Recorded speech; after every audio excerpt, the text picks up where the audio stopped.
Hey guys, what's up? Welcome back here to today's edition of the Fishing Teacher, and really appreciate you guys swinging by the channel to watch today's video and spend some time with me.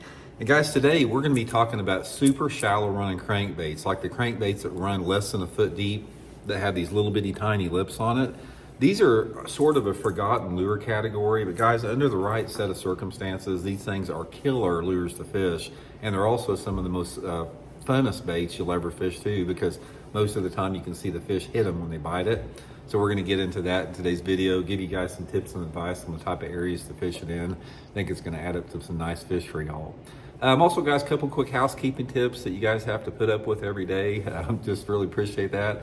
I just like to invite everybody to please consider hitting that subscribe button here to the Fishing Teacher. We're really working hard to get to 20,000 subscribers. And also anybody that's interested in booking an on-the-water lesson with me, you can do that. Just go to my Facebook page, Randy Blaukat Professional Angler, and shoot me a private message for info there. So really appreciate that. Okay guys, there's a lot of different models, I mean as far as brands of crankbaits that we're talking about, but the common thread that they have here is they all have these little bitty shallow lips on them. Most of the lips on here are like a half of an inch long, no more than that. Little bitty lips that are sort of, you can see this one, how it's sort of pointed down like that, which causes the action that makes these baits really unique. And also guys, I don't really have a favorite one, but I'll put my super shallow crankbait link in my Tackle Warehouse link in the description. If you guys want to pick up a few after seeing the video, you can use that link. But that's the characteristics of them. And the main thing about all these super shallow crankbaits is they are designed to run no more than 1 foot maximum. And I don't even like to fish in that deep, because what I want to do, and the thing that I want to talk about here, I don't know if you can see it, but this one's got a bunch of teeth marks on it here. What I want to do is I want to sort of explain to you a little bit about what this bait does and where you want to fish it at. Now, when you reel it correctly, it's like when you reel in this bait, and you need to reel it like at a medium fast speed, I usually keep my rod tip like pointed at the bait, or maybe at about the 10 o'clock position, and it causes this bait to like go just underneath the surface, like an inch under the surface. And the way that I like to fish it is I'll cast it out there and I'll reel it like that. And I want to keep it where it's throwing up a little bit of a boil under the water. It's like if you get it down there like an inch, it's not necessarily throwing out a wake behind it, but it looks like if you throw it like on a calm, body of water, and you reel it down like that far into the water, you can see the water is disturbed just a little bit. That is what you're trying to accomplish. You don't want to like throw it down there and put your rod tip low to get it to actually go down a foot, and you don't want to keep it too high where it actually is like a wake bait. You want to try to get it like 1 to 3 inches under the water.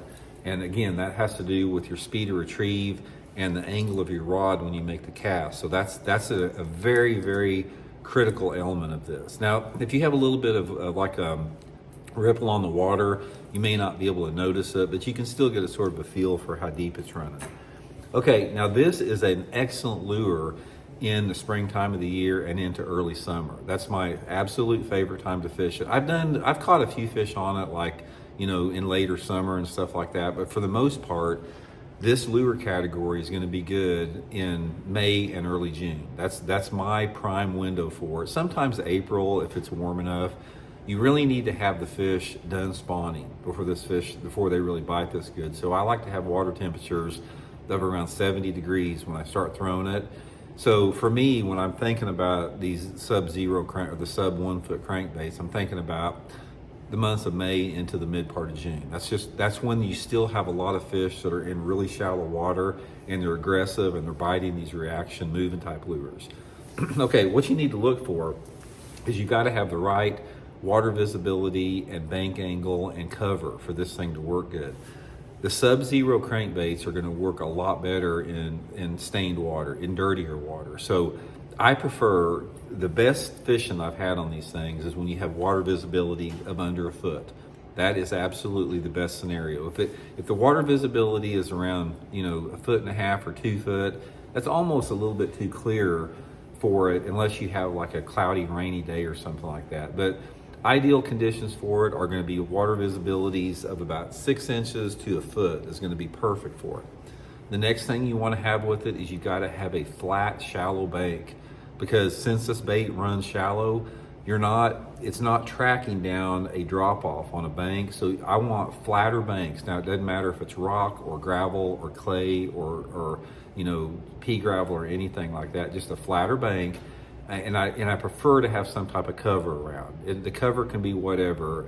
If you have some type of vegetation like gator grass or water willow, shallow milfoil or hydrilla, lily pads, that can be really, really good, fishing around the edge of that vegetation, or fishing it next to some type of hard target like the edge of a boat dock or around a log in the water or a stump in the water. That's what you want to look. So look for that shallow cover on the flat banks in dirty water. This is going to be perfect scenario with it.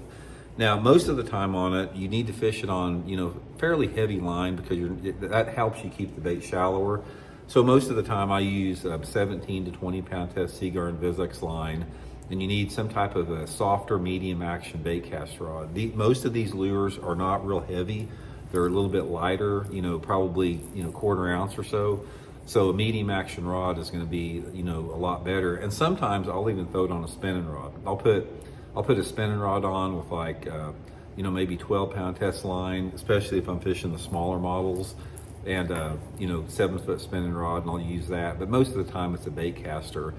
And since they're so light, you can't really cast them a long way, and you don't really need to cast them a long way because you're fishing stained water and shallow targets. So it's not like you're trying to access the maximum depth of the bait out of it.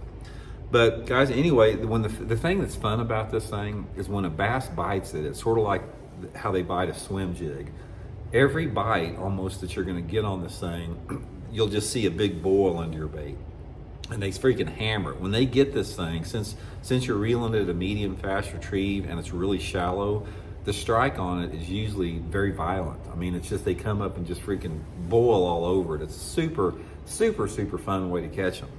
And it's sort of like a bait that is very situational, and it's sort of like fell by the wayside. You don't hear many people fishing it anymore. But if you get a window like I described to you out there with the right water clarity and cover, guys, just give them a try. They're very awesome little baits. So anyway, guys, I'll link that in the description of the video here for the super shallow crankbaits. I wouldn't get real picky on the brand. I do use 2 different colors though. I mean, I either use some type of a chartreuse or some type of a shad. Usually if I have some clouds or overcast, or if the water is really muddy, I'll use the chartreuse. But if it's a sunny day out and that water visibility is closer to 12 inches, then I'll go to the shad pattern. So anyway, guys, give it a try. Hope it helps you guys catch some good ones, and we'll talk later.